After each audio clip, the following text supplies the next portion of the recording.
dogs named Sophie and Clementine. I live in Winnipeg. The area that our house is in is called the West End. I work at an insurance company, and I also do photography on the side. How would you describe your style? This is a really hard question for me to answer. The only thing I can think of is like overly sentimental. Aww, cute. Yeah, or I don't know, kind of kitschy. And probably 75% of the little knickknacks and stuff in here are stuff from my family's cabin. My family moved here, on my mom's side, moved here 110 years ago, next year I believe, and from Sweden. Okay. And so they had a cabin they had a house where my cabin is now. So we've had the property in our family for over 100 years, which means we have over 100 years worth of stuff. So yeah, I've gotten to take home quite a bit from there. My parents have let me take some. It's become more important, especially once I found out I was expecting my daughter. Yeah, I suddenly felt this draw to Sweden and that heritage. Yeah, just my mom's side though. My dad's side is German, but yeah, I definitely feel a bit more drawn to the Swedish side, and I think part of it is having that property in our family for so long. Right. It's an hour and a half north of the city. Mm-hmm. So it's in a town called just outside of a town called Laktavani. Yeah. Did you grow up in Laktavani? No, I grew up in the city, but we spent our summers and lots of weekends going out there. Get to do lots of swimming and stuff there and be outside in nature. And yeah, in the winter we're actually lucky enough that our cabin's winterized. We get to go out then as well. And what kind of things would you do in the winter? We do lots of skating and cross-country skiing, a little bit of snowmobiling, yeah, stuff like that. Just kind of cuddling up by the fire even. Cool. Awesome. I love my parents. They'll probably say this. I didn't love the house that we grew up in. It was a great home, like as far as my family goes, but the way it looked wasn't how I liked it. So I was really excited to move out when I turned 18 and start have my own space and design it the way I wanted. So yeah, I think it's always been important to me. That's exactly the same for me too. Yeah. Yeah, totally.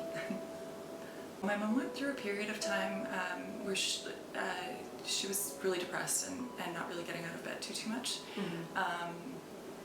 And so we ended up with a lot of clutter, and it was just kind of like, we were busy too. Like I played hockey and had a social life and stuff. So I just kind of wasn't home as much as I maybe would have been. It was, yeah, an easy place to be in at times. Yeah, fair. So I just kind of left it as is. And, yeah.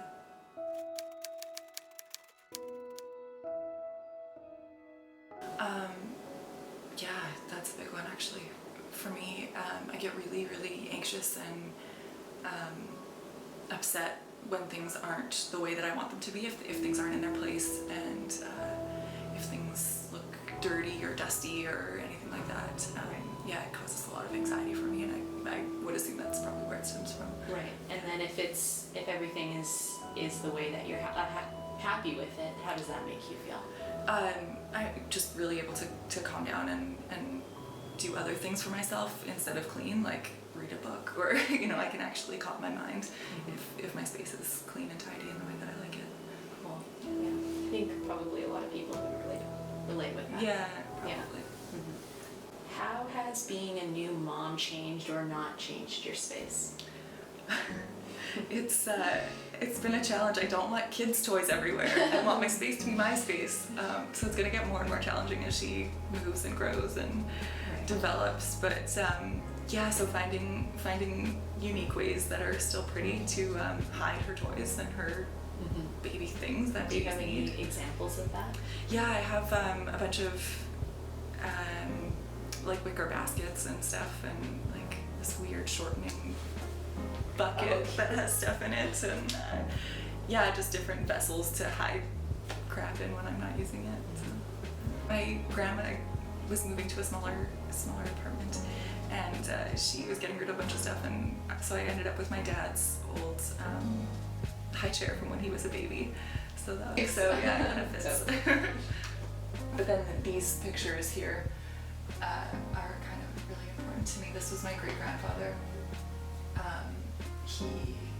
My great-great-grandfather, he moved from Sweden, so his homestead was on the property that my cabin is on. And then some pictures of Mitch and I. There's this photo booth in his hometown in Ontario, and we sneak in there and take pictures every time we go back and visit his family. And then my great-grandmother, she was really, really special. Yeah. Yeah, it's beautiful. Are you the first photographer in your family? On that side of the family, yes, but my dad's dad actually taught himself photography on film, obviously, and he had his own darkroom and he taught it all himself before the internet, so he had to read books and books on how to develop his own film, and it was really cool. Wow. I don't eat meat, and but I'm really interested in skulls and taxidermy and stuff like that. So often I'll find it at antique stores and stuff. But this deer skull, my mom was out on the snowmobile in the winter and found a deer head, like separated from its body. And it was fully intact. She knew I would love it. So she took this whole deer head and she was like straddling it on the snowmobile. She took it home for me. And I just met my husband at this time.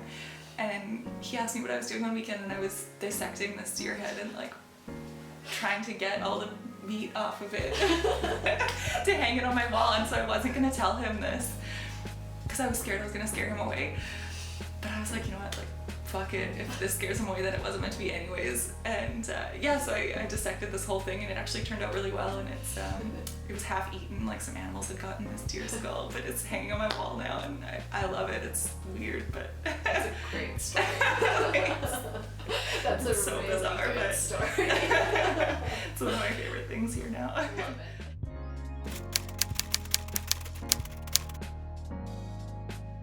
So lots of stuff that I have has been repurposed.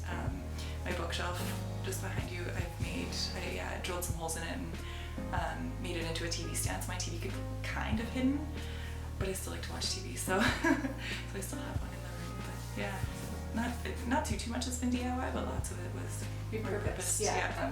But I needed a place for my knitting and like water and stuff for when I'm feeding my baby and stuck on the couch. Yeah. Where'd you get it? I found it at the Antique Mall in Osborne Village. Oh, awesome. I love it so much. $8. I'm all about deals. Mm-hmm. It's great. Me too. Yeah. We are from Winnipeg. Yeah. What makes this home special to you? I think our last place was really special too. I think it's more about the people and the person I've chosen to spend my life with is. I mean, like we could be anywhere. It doesn't matter. But so it really feels like I've made my roots in this home. Yeah, I think he feels the same way. I think we're good. Cool. Yay! That was really good. Really good answers. Was this stressful for you? A little bit. I don't know. Yeah. I just don't feel like I'm cool. So I'm like, oh God, what am I gonna say? You're the coolest. I don't think so.